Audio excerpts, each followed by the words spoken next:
এয়া বল স্পৰ্শত জয় জুবিন দা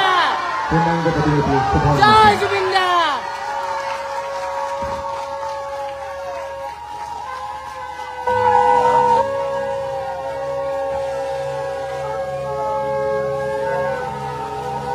ধন্যবাদ জনাইছোঁ কৃতজ্ঞ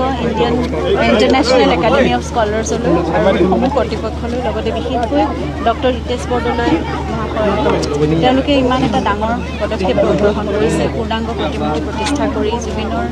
আদৰ্শ বিশ্বাস তেওঁৰ সাধনা চৰ্চা সকলোবোৰ নতুন প্ৰজন্মৰ মাজলৈ লৈ যাবলৈ আৰু অমৰ কৰি ৰাখিবলৈ যি প্ৰচেষ্টা তেওঁলোকে লৈছে তাৰ বাবে আমি সঁচাকৈ নথৈ কৃতজ্ঞ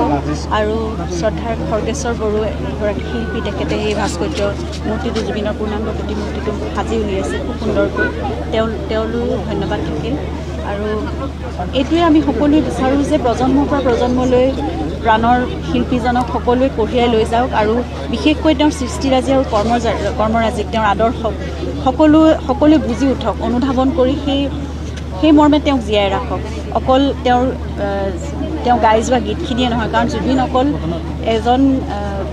সংগীত শিল্পী বুলিয়ে নকওঁ অকল এজন কণ্ঠশিল্পীয়ে নহয় তেওঁৰ বিভিন্ন দিশত বিভিন্ন ধৰণে তেওঁৰ সামাজিক আৰু সাংস্কৃতিক জীৱনলৈ অৱদান আগবঢ়াই থৈ গৈছে এক বিশাল সত্তা সেইগৰাকী প্ৰাণৰ শিল্পীক সকলোৱে যদি জাতিটোৰ এক পৰিচয় বুলি সেই সত্তাক কঢ়িয়াই লৈ যায় তেতিয়াহ'লে মই পত্নী হিচাপে নহয় অকল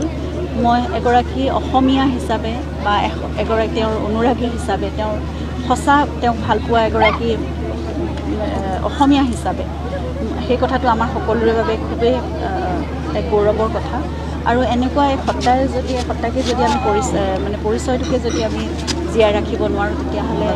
আমাৰ সম্পূৰ্ণ নহ'ব আমাৰ জীৱনটো গতিকে সেইটোৱে আমি বিচাৰিছোঁ যে নতুন প্ৰজন্ম সকলোখিনি অনুধাৱন কৰি জুবিনক ভাল পাওক নিজৰ প্ৰাণত স্থাপন কৰক আৰু তেওঁৰ আদৰ্শক কঢ়িয়াই লৈ যাওক আৰু তেওঁ যেনেদৰে সকলোৰে বাবে অনুকম্পা আছিল সদায় প্ৰতিজনৰ কাৰণে চিন্তা কৰিছিল অসমৰ সামাজিক সাংস্কৃতিক অৰ্থনৈতিক সকলো দিশত তেওঁ কথাবোৰ ভাবিছিল অসমীয়াৰ উত্তৰোত্তৰৰ বাবে গতিকে সেই কথাবোৰ প্ৰতিজন অসমীয়াই ভাবক আৰু তেনেদৰে কোনো বিভেদ নথকাকৈ এটা একদম সুসংস্কৃতিবান এটা জাতি খুব ঐক্য পৰম্পৰাৰে খুব মিলা প্ৰীতিৰে থকা এটা জাতি হৈ গঢ় লৈ উঠক অসমীয়া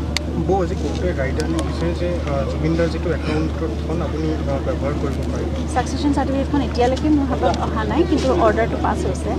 আৰু খুব বেছি তেওঁৰ তেনেকুৱা এইটো ক'বলগীয়া কথা আচলতে নহয় যি নহয় সুপ্ৰিম কোৰ্টত দ্বাৰস্থ হৈছে বিচাৰ প্ৰক্ৰিয়া ফাষ্ট ট্ৰেক আদালতৰ পৰা স্থানান্তৰণত এইটো কিমান বিসংগত বুলি ভাবিছে ইয়াৰ পৰা স্থানান্তৰণ সেইখিনি সুবিধা আছে কাৰণে গ্ৰহণ কৰিছে